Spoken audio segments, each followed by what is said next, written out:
Okay, on today's video lab for PCV EGR that we're doing, because we didn't do it, we did a Jeep instead. We're working on this unit right here that has no coolant, chewed ECT wires, no coolant again, no power steering.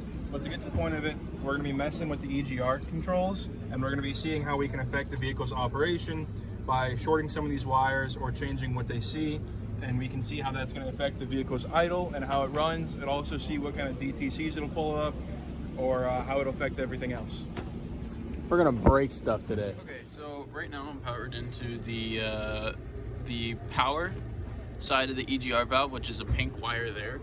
And I'm just gonna go ahead and double check that it's actually getting power from the battery. So I'm gonna go ahead, I'm going to hook this up to probably just somewhere on the engine just to make sure it's grounded. So I'm just gonna stick that in there, and then I will go ahead, I have my multimeter here. I'm gonna go ahead and touch this to the pin. You can see it's getting just under source voltage. The battery's probably a little low because we've had it in the on position for a little while now. So, and then next I'm gonna go ahead and change this to the control circuit, which when I looked at the diagram, it's ground side controlled by the PCM. So by pinning into here, we should be getting the still the same reading of source voltage, because the voltage drop will be at the point of largest resistance, or it'll be at the open in the circuit.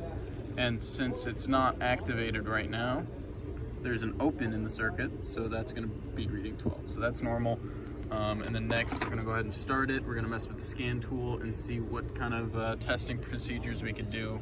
Okay, so right here we have the scan tool hooked up, and we got we could look at the EGR active tests. And what we're going to do is we're going to go ahead and increase the duty cycle of the EGR, and we're going to see how that affects it running. Might just have a slight glitch there, but all right. So instead of that, we're actually going to go pin into the harness, and we're going to short it to ground and see what happens. Okay, so we have the pin in the control circuit, and then we have this jumper cable. And then we're gonna go ahead and just touch it to ground, and we're gonna see what happens. So I'm gonna hand the phone over to my partner here.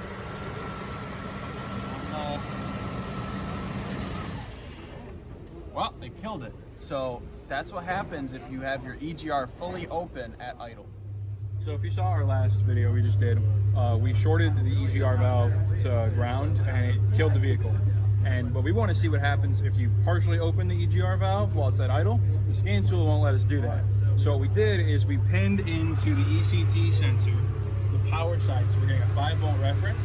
We connected that to the power control of the EGR valve, and then we have the ground control. We're going to ground that when the car's on, and we're going to see how the vehicle operates at a partially open EGR valve. So we'll get right on it. Okay, you're good.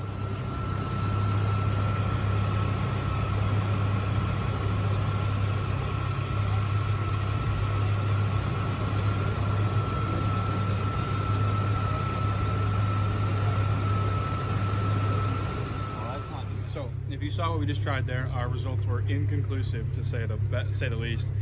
We found out that it wouldn't really do anything with the 4-volt supply that we had. So we wanted to test to see if it would do it with the harness unplugged, and it did. So what we're going to try and do is we're going to try and like tap it on and off the ground to see if we can get it to like sputter and get it to run poorly. Just to, like, you know, see how this stuff works and see what kind of conditions you might experience if you get one of these vehicles with a partially open EGR valve, or it won't close properly in the real world, and you can actually see what might be happening. Okay, so we have the decade box hooked up, and we kind of messed with it. It doesn't really do all that much because it's very similar to the thing we did with the 5-volt wires. But what I ended up doing, and I was messing around with it, I could tap it just enough and then let off right before it like kills it. So it could almost mimic as if the EGR valve wasn't closing fully. It's more of an extreme level because I can't operate it as quick as the PCM can. but you can still see every time I activate it, it almost dies out. So if you have a stuck open EGR valve, it'll most likely just your engine will be running rough, and you'll probably not even run at all. Or not even run at all. All right, moving on from the EGR system, we're gonna be moving on to the PCV. And I'm gonna go over, so it normally goes through the whole motor. So you have so on a V engine, one bank is gonna be the fresh air side, and then the other bank is gonna be like the vacuum side. So this is the fresh air side. So the motor's pulling in vacuum, and then it's going through the motor, grabbing the hydrocarbons that are blowing past the oil rings, and then it comes out of the PCV valve, which is all the way back here, and then it gets sucked into the intake manifold right down here.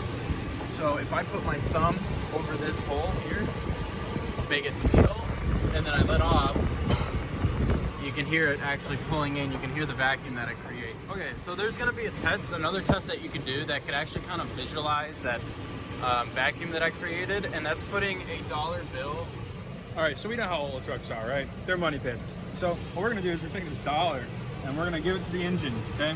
We don't want it to take it, but we just want it to know that, hey, we're gonna give you some money.